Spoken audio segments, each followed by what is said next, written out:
Opposition के grand alliance का मुल्क में नए इंतखाबात का मुतालबा। मुश्तरका अलामिया में कहा गया कि मौजूदा हुकूमत गैर नुमाइंदा है जो अवाम पर मुसल्लत की गई है। इस जमात को मजीद इक़्तिदार में रहने का कोई हक नहीं है। नए इंतखाबात मुल्की मसाइल का वाहिद हल है। फौरी तौर पर सियासी कैदियों को रिहा किया गया और मुल्क में जारी जबर और फसाइयत को ख़त्म किया जाए। पीका जैसे काले कानून को भी फिलफौर ख़त्म किया जाए। इलेक्शन कमीशन ने मुनसिफाना इंतखाबात नहीं करवाए। चीफ इलेक्शन कमिश्नर फौरी मुस्ताफ़ी हो जाएं। अलामिया शाहिद खाकान अब्बासी ने पढ़कर सुनाया। असद कैसर के घर पर अपोजिशन रहनुमाओं के इजलास में सरबराह JUI मौलाना फजल रहमान, शाहिद खाकान अब्बासी, महमूद खान अशरगज़ई, जुनैद अकबर, मुस्तफ़ा नवाज खोखर, उमर अयूब, शिबली फराज, असद कैसर, अलामा नासिर अब्बास और PTI के दीगर कायदीन शरीक हुए। इजलास में हुकूमत के खिलाफ फैसला कुन हिकमत अमली पर गौर।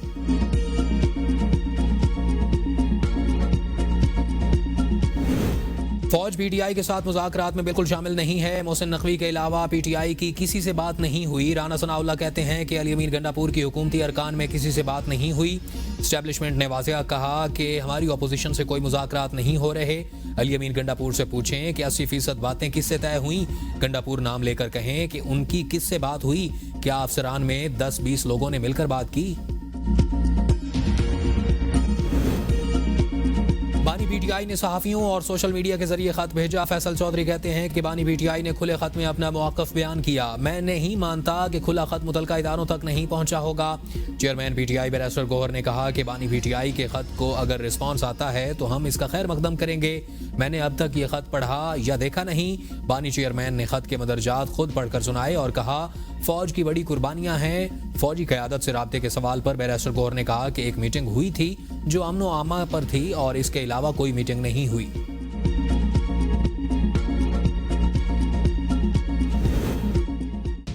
बानी PTI का आर्मी चीफ को खत लिखना NRO मांगने की कोशिश है। बानी PTI इस वक्त बहुत बेचैन हैं। वो रिलीफ चाहते हैं। बढ़ के मारने के सिलसिले पर वो नजरसानी कर रहे हैं। वज़ीर दिफा ख्वाजा आसिफ कहते हैं कि अब तो ये भी खबर है कि मुज़ाकरात किसी के कहने पर किए जा रहे थे।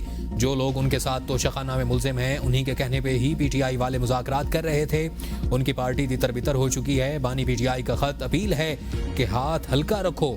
बानी PTI को बनी गाला या कहीं मुंतकिल करने की बात होती तो वो खत न लिखते। बानी PTI को कहीं मुंतकिल करने की किसी स्टेज पर बात नहीं हुई। ये उनकी ख्वाहिश हो सकती है। बानी PTI पर कोई एतबार नहीं करता। इक़्तिदार से निकलने पर बानी PTI जितना रोए कोई नहीं रोया। बानी PTI इस्टेब्लिशमेंट के ही प्रोजेक्ट थे। अली अमीन ने एक मीटिंग में अफगानिस्तान के साथ बातचीत के लिए जिरगे की तजवीज़ दी थी। किसी ने यह नहीं कहा था कि अफगानिस्तान वफ्द न भेजें। अफगानिस्तान के साथ हमारे राब्ते मौजूद हैं। आर्मी चीफ को बानी PTI का कोई खत नहीं मिला। बात करनी है तो सियासतदानों से करें। सिक्योरिटी ज़राए का कहना है कि एस्टेब्लिशमेंट को ऐसे किसी भी खत की कोई दिलचस्पी नहीं है। PTI ने खत के नाम पर एक और नाकाम ड्रामा करने की कोशिश की है। एस्टेब्लिशमेंट पहले ही ये बात वाज़ह कर चुकी है कि PTI को किसी भी मामले पर बात करनी है तो सियासतदानों से करे।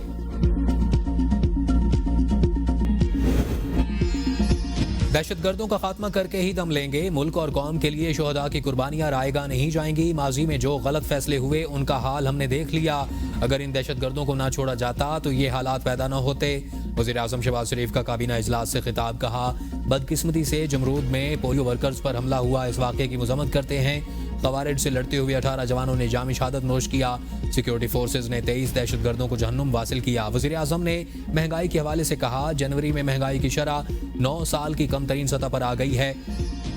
पूरी कोशिश है कि हम मुआशी तरक्की की तरफ बढ़ें। इसके लिए तमाम मुतल्लिका वजारतों की पूरी तवज्जो होनी चाहिए। वज़ीर आज़म का रमज़ान पैकेज यूटिलिटी स्टोर्स के बगैर लाने का ऐलान। किसी भी मुहिमजोई का मुकम्मल ताकत के साथ जवाब दिया जाएगा। आर्मी चीफ का कोर कमांडर्स कॉन्फ्रेंस से खिताब। कहा भारतीय फौज के खोखले बयानात उनकी बढ़ती हुई मायूसी की निशानदेही करते हैं। फोरम ने भारतीय फौजी क़यादत के हालिया आकबत नाअंदेश और इश्तियाल अंगेज बयानात का सख्त नोटिस लिया और उन्हें गैर जिम्मेदाराना और इलाकाई इस्तेहकाम के लिए नुकसानदेह करार दिया। फोरम ने दरपेश खतरात का मुफस्सिल जायजा लेते हुए इलाकाई और दाखिली सलामती के मंजरनामे पर रोशनी डाली। यौम यकजहती कश्मीर के मौके पर कश्मीर के पुरअज़्म लोगों के साथ इजहार यकजहती किया।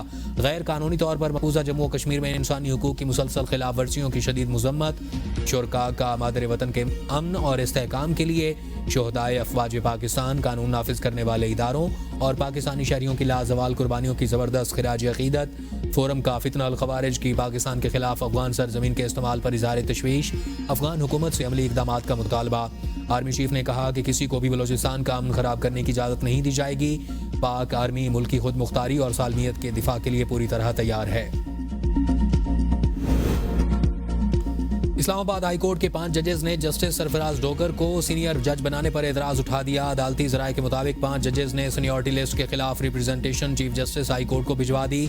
चीफ जस्टिस पाकिस्तान याहिया अफरीदी को भी जजेस रिप्रेजेंटेशन की कॉपी भिजवा दी गई।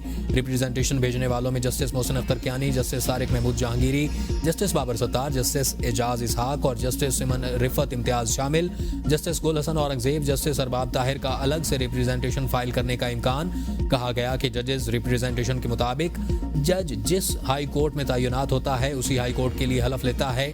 आइन के मुताबिक दूसरी हाई कोर्ट में ट्रांसफर होने पर जज को नया हलफ लेना पड़ता है। दूसरी हाई कोर्ट में ट्रांसफर जज की सीनियरिटी नए हलफ के मुताबिक तय होगी। जज की जानिब से रिप्रेजेंटेशन सीनियरिटी से मुतालिक है, जजेस के तबादले से ताल्लुक नहीं। चीफ जस्टिस आमिर फारूक की मंजूरी से गुज़श्ता रोज जजेस की सीनियरिटी लिस्ट जारी की गई थी।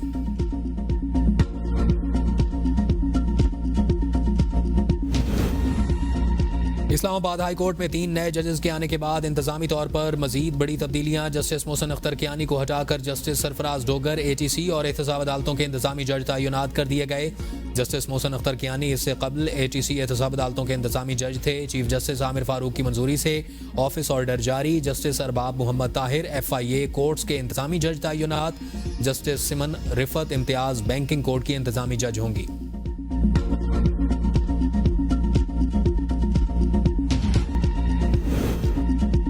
ओवरसीज पाकिस्तानियों के लिए ग्रीन चैनल को बहाल करेंगे। वज़ीर आज़म शहबाज शरीफ का ओवरसीज पाकिस्तानियों के एजाज़ में तकरीब से खिताब। कहा, हुकूमत ओवरसीज पाकिस्तानियों के मसाइल हल करने के लिए कोशां है।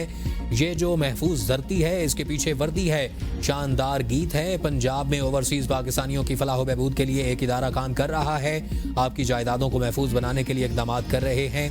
बैरून मुल्क मुकीम पाकिस्तानी दुनिया भर में पाकिस्तान का नाम रोशन कर रहे हैं। ओवरसीज पाकिस्तानियों को उनके हुकूक दिलाने तक चैन से नहीं बैठेंगे। ग्रीन चैनल नवाज शरीफ का बड़ा कारनामा था। नवाज शरीफ के दौरे हुकूमत में दहशतगर्दी का खात्मा किया गया था। चंद साल पहले एक हुकूमत ने दहशतगर्दों को मुल्क में दोबारा आबाद किया। इससे ज्यादा पाकिस्तान दुश्मनी नहीं हो सकती। सदर मुमलिकत आसिफ अली जरदारी 5 रोज़ा सरकारी दौरे पर बीजिंग पहुंच गए। चीनी वजीर खजाना, पाकिस्तानी सफीर, पाकिस्तान में चीनी सफीर ने इस्तकबाल किया। बीजिंग में सदर जरदारी की सदर शी जिनपिंग और वजीर आज़म ली चियांग से मुलाकातें मुतवक्के। नायब वजीर आज़म और वजीर खारजा इसहाक डार, वजीर दाखिला मोहसिन नकवी, बिलावल भुट्टो जरदारी, वजीर आला सिंध मुराद अली शाह और दीगर भी सदर के हमरा मौजूद। दौरे में पाक चीन ताल्लुकात, इक्तसादी और तिजारती ताउन पर तबादला ख्याल होगा। दहशतगर्दी के खिलाफ ताउन और सिक्योरिटी उमूर एजेंडा का हिस्सा होंगे। सदर जरदारी 9वीं एशियन विंटर गेम्स की इफ्तिताही तकरीब में भी शिरकत करेंगे। बानी PTI की रिहाई में डोनाल्ड ट्रंप की मुदाखलत देख रहा हूं। मैंने जिस कॉल का कहा था वो अमेरिका से जरूर आएगी। मुशाहिद हुसैन सैयद की ABN न्यूज़ के प्रोग्राम सवाल से आगे में गुफ्तगू। कहा, पहले ही पेशगोई कर दी थी, ट्रंप इलेक्शन जीतेंगे। ट्रंप बानी PTI को पसंद करते हैं। नवाज शरीफ अमेरिकी मुदाखलत की वजह से मुल्क से बाहर गए। बानी PTI भी चाहते हैं अमेरिका की तरफ से मुदाखलत हो। PTI की लॉबीज बानी की रिहाई के लिए काम कर रही हैं। बानी PTI का आर्मी चीफ को खत लव लेटर है। किसी को खत लिखना मुअज़्ज़ब होने की अलामत है। खत लिखना खुशाइंद है। बानी PTI ने एक खत के जरिए 3 शिकार किए पैगाम को किसी भी तरह पहुंचाया जा सकता है। मेरे ख्याल में रजब तैयब एर्दोगान बानी की रिहाई के लिए किरदार अदा कर सकते हैं। 8 फरवरी को अवाम ने इस सिस्टम को शिकस्त दी थी। हमारे मुल्क में कुछ लोग एहसास कमतरी का शिकार हो रहे हैं। आर्मी एक्ट के मुताबिक फौजी अदालतों के क्या इख्तियारात हैं? कोई शख्स जो फौज का हिस्सा ना हो सिर्फ जुर्म की बुनियाद पर फौजी अदालत के जुमरे में आ सकता है। हमारे आर्मी एक्ट जैसी सेक्शन 2D क्या दुनिया में कहीं और है? सिविलियन और मिलिट्री पर पर्सनल्स दोनों पाकिस्तान के शहरी हैं। सिविलियंस के मिलिट्री ट्रायल केस में जस्टिस जमाल मंदुखेल के सवाल उठा दिया। समाअत के दौरान वकील सलमान अकरम राजा ने अपने दलाइल में कहा कि FB अली केस 1962 के आइन के मुताबिक फैसला हुआ। इस केस में भी कहा गया कि सिविलियंस का ट्रायल बुनियादी हुकूक पूरे करने की बुनियाद पर ही मुमकिन है। आर्टिकल 175 की शिक 3 का फायदा सिविलियन और आर्म्ड फोर्सेस दोनों को देना होगा।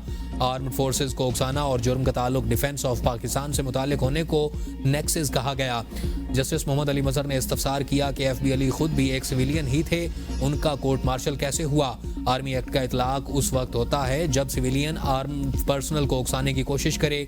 क्या आर्टिकल 10A सिर्फ सिविलियन की हद तक है या उसका इतलाक मिलिट्री पर्सनल पर भी होता है? जस्टिस अजहर रिजवी ने कहा, बाज़ औक़ात मुल्क दुश्मन एजेंसियां सिविलियन को इस्तेमाल करती हैं, ऐसे में तो मुल्क दुश्मन एजेंसियों के लिए काम करने वालों का भी मिलिट्री ट्रायल नहीं हो सकेगा।